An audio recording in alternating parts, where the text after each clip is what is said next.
Hello everyone and welcome to my channel Safar&Bap.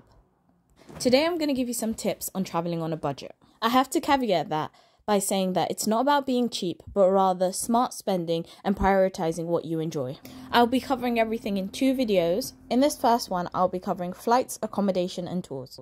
I will also include any links to any websites I mention in the description box. Number 1, skip the tour. Tours can be quite expensive, and that actually does make sense because a tour operator is having to put everything together, having to get people to take you places and having to get transportation. So obviously they have to charge you a premium on top of everything that you'll be doing. But in most countries you can do this yourself. And honestly, it allows you to be more flexible with your time and prioritize what you enjoy and not what a group as a whole will enjoy. Provided a country is safe and is easily accessible, such as having public transportation or you being able to rent a car, I would recommend to just skip the tour completely and do what you want and do it in your own way. An alternative is to do a tour for certain aspects of your holiday. So a lot of the time what I can do is I'll stay in a city and then I'll do a day tour to other cities, and that way I can mix and match to what fits me best. Number 2, show no loyalty when it comes to flights. I am a massive fan of the website Skyscanner because this allows me to search the cheapest flights on the dates that I want to travel. On top of that, it has other features such as being able to check the cost of flights within a whole month so you can choose the cheapest day to travel. I will usually weigh up the cheapest indirect flight and the cheapest direct flight. So for me, I prefer to fly direct, but sometimes it's far too expensive, so then I will just choose the cheapest indirect flight. There are, of course, benefits to being on a loyalty program with an airline. However, I've yet to travel regularly with the same airline, and that's because I generally choose the cheapest option.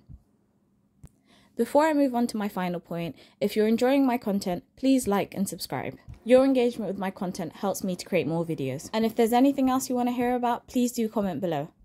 Thirdly, a hotel isn't always the best place to stay. You need to ask yourself, is a hotel the cheapest option, and does it really provide you with what you need? The first option is a hostel. I personally never choose to stay in a hostel. I've only ever really done it when I was at school, and I personally like having my own bathroom. The other option is an apartment, and you can usually book an apartment through the same place you book a hotel. Usually I'd go through booking.com or I'd go through Airbnb. You usually don't get the same level of service when you're staying in an apartment versus a hotel, because in a hotel they usually come in and clean your room daily, change your towels, and that's not always the case when you rent an apartment. Hotels usually have a reception, sometimes it's manned 24/7, whereas an apartment you'll either get a reception that isn't manned or is only manned part of the time. These are the reasons why an apartment is sometimes cheaper. If you're worried about safety or need a little bit of support, I would recommend staying in a hotel. I, however, prefer to stay in an apartment, like I said, because it's usually cheaper and because I like having a kitchen. Having a kitchen allows me to have some flexibility with my meals, and even if I don't cook, simple things like tea and coffee can just be made in the apartment without having to pay overpriced tourist prices. It also allows me to explore the local supermarkets so that I can just have a taste of local produce the way that I want to. When picking where you stay, you also need to think about the location of the place. I usually like to stay in the centre of a city, and a good tip is, if you're using an app to search for accommodation, just put central and then the name of the city, and that place should specifically tell you where the centre of the city is. You can, of course, choose a cheaper place that's outside of the centre of the city, but the negatives of that is, it's going to take a long time for you to travel in and out, so you might not utilise your holiday as much as you can.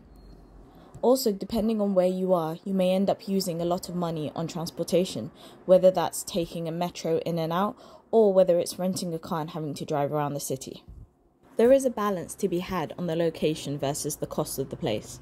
My final point on where you stay is, what do you actually need from the place that you're staying at? If you're simply looking for a place to sleep at night, I would go for the cheapest, cleanest option. I find that tends to be around the 3-star mark. I would say that if you're just going to sleep there, it's not really necessary to go for a 4-star or a 5-star place. However, there are times where you want to stay at a resort, so some place that has maybe a private beach, has pools, has a spa. Now these places will always be more expensive. And if that's what's important to you for your holiday, then please go ahead and book that place. I've got into the habit now of booking quite a simple place for most of my holiday and maybe booking quite a nice resort place for 1 or 2 days. That way you get a special service for those 2 days and you have all the amenities. I find that with some of the countries I go to, the public beaches don't have any facilities, so having to go to a hotel to use a private beach is quite important. Thank you very much for watching my video.